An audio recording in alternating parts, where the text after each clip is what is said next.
It was 11 o'clock of a spring night in Florida. It was Sunday. Any other night, Delia Jones would have been in bed for 2 hours by this time. But she was a washwoman, and Monday morning meant a great deal to her. So she collected the soiled clothes on Saturday when she returned the clean things. Sunday night after church, she sorted them and put the white things to soak. It saved her almost a half-day's start. A great hamper in the bedroom held the clothes that she brought home. It was so much neater than a number of bundles lying around. She squatted in the kitchen floor beside the great pile of clothes, sorting them into small heaps according to color, and humming a song in a mournful key, but wondering through it all where Sykes, her husband, had gone with her horse and buckboard. Just then, something long, round, limp and black fell upon her shoulders and slithered to the floor beside her. A great terror took hold of her. It softened her knees and dried her mouth so that it was a full minute before she could cry out or move. Then she saw that it was the big bullwhip her husband liked to carry when he drove. She lifted her eyes to the door and saw him standing there, bent over with laughter at her fright. She screamed at him. "Sykes, what you throw that whip on me like dat? You know it would scare me, looks just like a snake, and you knows how scared I is of snakes." "Course I knowed it. That's how come I done it." He slapped his leg with his hand and almost rolled on the ground in his mirth. "If you such a big fool dat you gotta have a fit over a earthworm or a string, I don't care how bad a scare you. You ain't got no business doing it. God knows it's a sin. Someday I'm going to drop dead from some of your foolishness. 'Nother thing where you been with my rig. I feeds dat pony. He ain't for you to be driving with no bullwhip. You show is one aggravatin' woman," he declared and stepped into the room.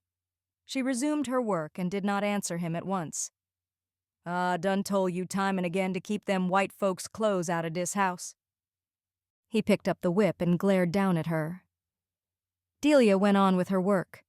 She went out into the yard and returned with a galvanized tub and set it on the wash bench. She saw that Sykes had kicked all of the clothes together again and now stood in her way truculently, his whole manner hoping, praying, for an argument. But she walked calmly around him and commenced to resort the things. "Next time I'm going to kick 'em outdoors," he threatened, as he struck a match along the leg of his corduroy breeches. Delia never looked up from her work, and her thin, stooped shoulders sagged further. "I ain't for no fuss tonight, Sykes. I just come from taking sacrament at the church house." He snorted scornfully. "Yeah, you just come from the church house on a Sunday night, but here you is gone to work on them clothes. You ain't nothing but a hypocrite. One of them amen corner Christians sing whoop and shout, then come home and wash white folks' clothes on the Sabbath?" He stepped roughly upon the whitest pile of things, kicking them helter-skelter as he crossed the room. His wife gave a little scream of dismay and quickly gathered them together again. "Sykes, you quit grindin' dirt into these clothes. How can I get through by Saturday if I don't start on Sunday?" "I don't care if you never get through. Anyhow, I done promised God and a couple of other men I ain't goin' to have it in my house. Don't give me no lip neither, else I'll throw 'em out and put my fist upside your head to boot." Delia's habitual meekness seemed to slip from her shoulders like a blown scarf. She was on her feet, her poor little body, her bare, knuckly hands bravely defying the strapping hulk before her. "Look-a-here, Sykes, you done gone too fur. I been married to you for 15 years, and I been takin' in washin' for 15 years. Sweat, sweat, sweat, work and sweat, cry and sweat, pray and sweat." "What's that got to do with me?" he asked brutally. "What's it got to do with you, Sykes? My tub of suds has filled your belly with victuals more times than your hands has filled it. My sweat is done paid for this house, and I reckon I can keep on sweatin' in it." She seized the iron skillet from the stove and struck a defensive pose, which act surprised him greatly coming from her. It cowed him, and he did not strike her as he usually did. "Naw, you won't," she panted. "That old snaggle-toothed black woman you runnin' with ain't comin' here to pile up on my sweat and blood. You ain't paid for nothin' on this place, and I'm goin' to stay right here till I'm toted out foot foremost." "Well, you better quit gettin' me riled up, else they'll be totin' you out sooner than you expect. I'm so tired of you I don't know what to do. God, how I hate skinny women." A little awed by this new Delia, he sidled out of the door and slammed the back gate after him. He did not say where he had gone, but she knew too well. She knew very well that he would not return until nearly daybreak also. Her work over, she went on to bed, but not to sleep at once. Things had come to a pretty pass. She lay awake, gazing upon the debris that cluttered their matrimonial trail. Not an image left standing along the way. Anything like flowers had long ago been drowned in the salty stream that had been pressed from her heart. Her tears, her sweat, her blood. She had brought love to the union, and he had brought a longing after the flesh. 2 months after the wedding, he had given her the first brutal beating. She had the memory of his numerous trips to Orlando with all of his wages when he had returned to her penniless, even before the first year had passed. She was young and soft then, but now she thought of her knotty, muscled limbs, her harsh, knuckly hands, and drew herself up into an unhappy little ball in the middle of the big feather bed. Too late now to hope for love. Even if it were not Bertha, it would be someone else. This case differed from the others, only in that she was bolder than the others. Too late for everything except her little home.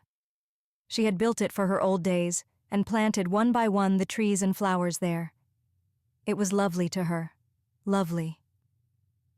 Somehow, before sleep came, she found herself saying aloud, "Oh well, whatever goes over the devil's back is gotta come under his belly. Sometime or ruther, Sykes, like everybody else, is going to reap his sowing." After that, she was able to build a spiritual earthworks against her husband. His shells could no longer reach her. Amen.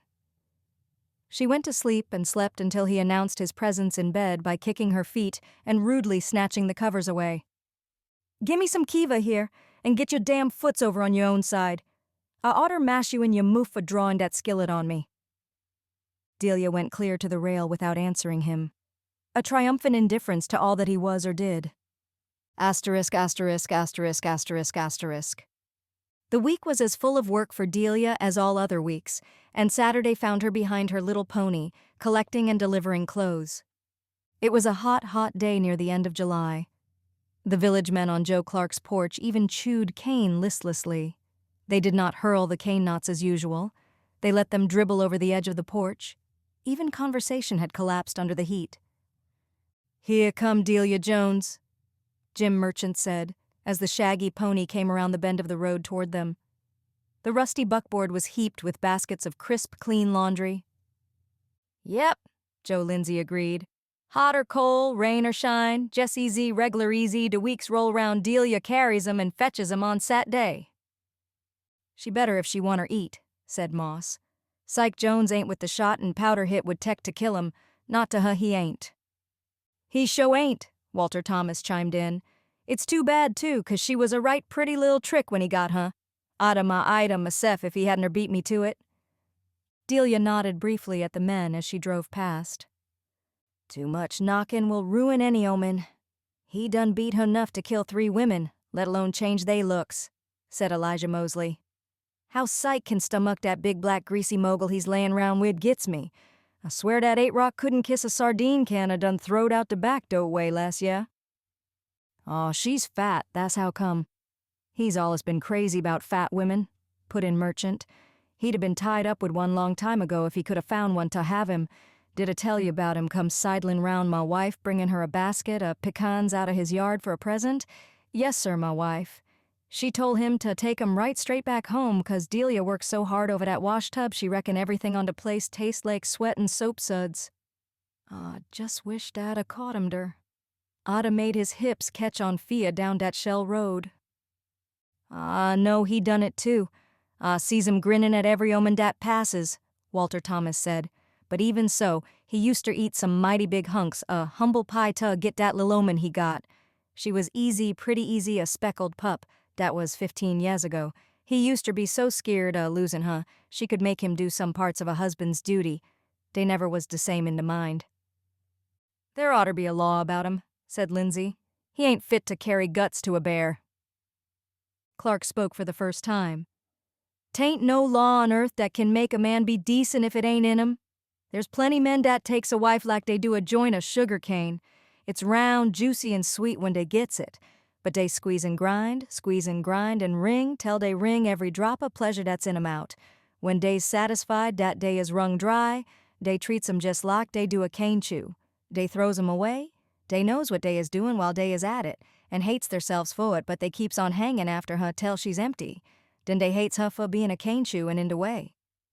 We oughter take Sykes and dat stray omen of his'n down in Lake Howell Swamp and lay on de rawhide till they can't say Lord a mussy. He allus was a overbearing nigger, but since dat white omen from up north done teached him how to run a automobile, he done got too biggity to live, and we oughter kill him, Old Man Anderson advised. A grunt of approval went around the porch, but the heat was melting their civic virtue, and Elijah Mosley began to bait Joe Clark. Come on, Joe, get a melon out of there and slice it up for your customers. We's all sufferin' wid de heat. De bears done got me. That's right, Joe. A watermelon is just what it needs to cure de epizootics. Walter Thomas joined forces with Mosley. Come on, dear Joe. We all is steady customers, and you ain't set us up in a long time. I chooses dat long, bow-legged Floridy favorite. A god and be dough. You all gimme 20 cents and slice way, Clark retorted. I needs a cold slice myself. Here, everybody chip in. I'll lend y'all my meat knife. The money was quickly subscribed and the huge melon brought forth. At that moment, Sykes and Bertha arrived. A determined silence fell on the porch, and the melon was put away again. Merchant snapped down the blade of his jackknife and moved toward the store door. Come on in, Joe, and gimme a slab, a sow belly, and a pound of coffee. Almost forgot 'twas Saturday. Gotta get on home. Most of the men left also. Just then Delia drove past on her way home as Sykes was ordering magnificently for Bertha. It pleased him for Delia to see. Get whatsoever your heart desires, honey. Wait a minute, Joe. Give her 2 bottles of strawberry soda water, a quart of parched ground peas, and a block of chewing gum. With all this, they left the store, with Sykes reminding Bertha that this was his town and she could have it if she wanted it. The men returned soon after they left and held their watermelon feast. Where did Sykes Jones get da omen from nohow? Lindsay asked. Over a popka. Guess they must have been cleaning out the town when she left. She don't look like a thing but a hunk of liver with hair on it. Well, she shook and squall, Dave Carter contributed. When she gets ready to laugh, she just opens her mouth and latches it back to the last notch. No old Grandpa Alligator down in Lake Bell ain't got nothing on her. Asterisk, asterisk, asterisk, asterisk, asterisk. Bertha had been in town 3 months now. Sykes was still paying her room rent at Della Lewis, the only house in town that would have taken her in. Sykes took her frequently to Winter Park to stomps. He still assured her that he was the swellest man in the state. Sho you can have dat lil' ol' house soon's I can get dat omen out of there. Everything belongs to me and you sho can have it. I sho bominates a skinny omen. Lawdy, you sho has got one portly shape on you. You can get anything you wants. Dis is ma town and you sho can have it. Delia's work-worn knees crawled over the earth in Gethsemane and up the rocks of Calvary many, many times during these months. She avoided the villagers and meeting places in her efforts to be blind and deaf. But Bertha nullified this to a degree by coming to Delia's house to call Sykes out to her at the gate. Delia and Sykes fought all the time now with no peaceful interludes. They slept and ate in silence. 2 or 3 times Delia had attempted a timid friendliness, but she was repulsed each time. It was plain that the breaches must remain agape. The sun had burned July to August. The heat streamed down like a million hot arrows, smiting all things living upon the earth. Grass withered, leaves browned, snakes went blind in shedding, and men and dogs went mad. Dog days. Delia came home one day and found Sykes there before her. She wondered, but started to go on into the house without speaking, even though he was standing in the kitchen door and she must either stoop under his arm or ask him to move. He made no room for her. She noticed a soapbox beside the steps, but paid no particular attention to it, knowing that he must have brought it there. As she was stooping to pass under his outstretched arm, he suddenly pushed her backward, laughingly. Look in de box, dear Delia. I done brung ya something. She nearly fell upon the box in her stumbling, and when she saw what it held, she all but fainted outright. Syke, my God, you take dat rattlesnake way from here. You gotta. Oh, Jesus, have mussy.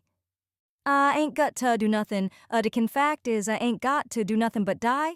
Tain't no use, you puttin' on airs making out like you skeered of dat snake. He's goin' or stay right here, tell he die.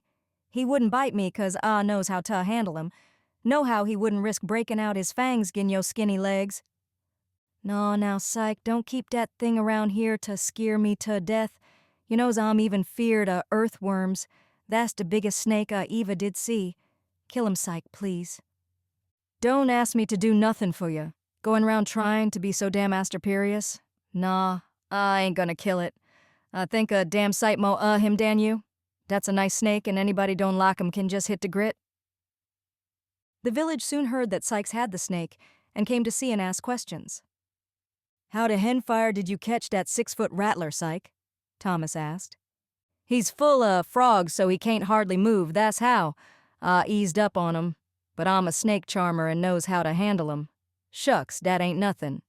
I could catch one every day if I so wanted to. What he needs is a heavy hickory club leaned real heavy on his head. That's the best way to charm a rattlesnake. Nah, Walt, you'll just don't understand these diamondbacks like I do, said Sykes in a superior tone of voice. The village agreed with Walter, but the snake stayed on. His box remained by the kitchen door with its screen wire covering. 2 or 3 days later, it had digested its meal of frogs and literally came to life. It rattled at every movement in the kitchen or the yard. One day, as Delia came down the kitchen steps, she saw his chalky white fangs curved like scimitars hung in the wire meshes. This time she did not run away with averted eyes as usual. She stood for a long time in the doorway, in a red fury that grew bloodier for every second that she regarded the creature that was her torment. That night she broached the subject as soon as Sykes sat down to the table. Syke, I wants you to take dat snake way fum here. You done starved me and I put up witcher. You done beat me and I took dat. But you done kilt all my insides bringing dat varmint here. Sykes poured out a saucer full of coffee and drank it deliberately before he answered her. A whole lot I care about how you feels inside or out. Dat snake ain't going no damn where till it gets ready for him to go. So fur as beatin' is concerned, you ain't took near all that you goin' to take ef you stay round me. Delia pushed back her plate and got up from the table. I hates you, Sykes, she said calmly. I hates you to the same degree dat I useter love you. I done took and took till my belly is full up to my neck. Dat's the reason I got my letter from de church and moved my membership to Woodbridge so I don't have to take no sacrament with you. I don't want to see you around me at all. Lay round with dat omen all you wants to, but gwan way from me in my house. I hates you like a suck egg dog. Sykes almost let the huge wad of cornbread and collard greens he was chewing fall out of his mouth in amazement. He had a hard time whipping himself up to the proper fury to try to answer Delia. Well, I'm glad you does hate me. I'm sho tired of you hanging on to me. I don't want you. Look at your stringy old neck. Your robiny legs and arms is enough to cut a man to death. You looks just like the devil's doll baby to me. You can't hate me no worse than I hates you. I've been hatin' you for years. You old black hide don't look like nothin' to me, but a passel of wrinkled up rubber with your big old yas flappin' on each side like a pair of buzzard wings. Don't think I'm going to be run away from my house neither. I'm going to the white folks 'bout you, my young man, the very next time you lay your hands on me. My cup is done run over. Delia said this with no signs of fear, and Sykes departed from the house, threatening her, but made not the slightest move to carry out any of them. That night he did not return at all, and the next day being Sunday, Delia was glad she did not have to quarrel before she hitched up her pony and drove the 4 miles to Woodbridge. She stayed to the night service, Love Feast, which was very warm and full of spirit. In the emotional winds, her domestic trials were borne far and wide, so that she sang as she drove homeward. Jordan water, black and cold, chills the body, not the soul, and I wanna cross Jordan in a calm time. She came from the barn to the kitchen door and stopped. What's the matter, old Satan? You ain't kicking up your racket? She addressed the snake's box. Complete silence. She went on into the house with a new hope in its birth struggles. Perhaps her threat to go to the white folks had frightened Sykes. Perhaps he was sorry. 15 years of misery and suppression had brought Delia to the place where she would hope anything that looked towards a way over or through her wall of inhibitions. She felt in the match safe behind the stove at once for a match. There was only one there. Dat nigga wouldn't fetch nothin' here to save his rotten neck, but he can run through what I brings quick enough. Now he done toted off nigh onto half a box of matches. He done had Daddo man here in my house, too. Nobody but a woman could tell how she knew this even before she struck the match, but she did, and it put her into a new fury. Presently, she brought in the tubs to put the white things to soak. This time she decided she need not bring the hamper out of the bedroom. She would go in there and do the sorting. She picked up the pot-bellied lamp and went in. The room was small, and the hamper stood hard by the foot of the white iron bed. She could sit and reach through the bedposts, resting as she worked. "Ah, want to cross Jordan in a calm time," she was singing again. The mood of the love feast had returned. She threw back the lid of the basket almost gaily. Then, moved by both horror and terror, she sprang back toward the door. There lay the snake in the basket. He moved sluggishly at first, but even as she turned round and round, jumped up and down in an insanity of fear, he began to stir vigorously. She saw him pouring his awful beauty from the basket upon the bed. Then she seized the lamp and ran as fast as she could to the kitchen. The wind from the open door blew out the light, and the darkness added to her terror. She sped to the darkness of the yard, slamming the door after her before she thought to set down the lamp. She did not feel safe even on the ground, so she climbed up in the hay barn. There for an hour or more she lay sprawled upon the hay, a gibbering wreck. Finally she grew quiet, and after that, coherent thought. With this, stalked through her a cold, bloody rage. Hours of this. A period of introspection, a space of retrospection, then a mixture of both. Out of this an awful calm. Well, I done de best I could. If things ain't right, God knows 'tain't my fault. She went to sleep, a twitch sleep, and woke up to a faint gray sky. There was a loud, hollow sound below. She peered out. Sykes was at the woodpile, demolishing a wire-covered box. He hurried to the kitchen door, but hung outside there some minutes before he entered, and stood some minutes more inside before he closed it after him. The gray in the sky was spreading. Delia descended without fear now, and crouched beneath the low bedroom window. The drawn shade shut out the dawn, shut in the night. But the thin walls held back no sound. "Dat old Scratches woke up now," she mused at the tremendous whir inside, which every woodsman knows is one of the sound illusions. The rattler is a ventriloquist. His whir sounds to the right, to the left, straight ahead, behind, close underfoot, everywhere but where it is. Woe to him who guesses wrong unless he is prepared to hold up his end of the argument. Sometimes he strikes without rattling at all. Inside, Sykes heard nothing until he knocked a pot lid off the stove while trying to reach the match safe in the dark. He had emptied his pockets at Bertha's. The snake seemed to wake up under the stove, and Sykes made a quick leap into the bedroom. In spite of the gin he had had, his head was clearing now. "My God," he chattered, "if I could only strike a light." The rattling ceased for a moment as he stood paralyzed. He waited. It seemed that the snake waited also. "Oh, foot a light. I thought he'd be too sick." Sykes was muttering to himself when the whir began again, closer, right underfoot this time. Long before this, Sykes's ability to think had been flattened down to primitive instinct, and he leaped onto the bed. Outside, Delia heard a cry that might have come from a maddened chimpanzee, a stricken gorilla. All the terror, all the horror, all the rage that man possibly could express, without a recognizable human sound. A tremendous stir inside there, another series of animal screams, the intermittent whir of the reptile.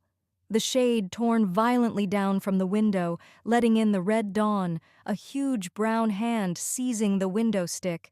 Great dull blows upon the wooden floor punctuating the gibberish of sound long after the rattle of the snake had abruptly subsided.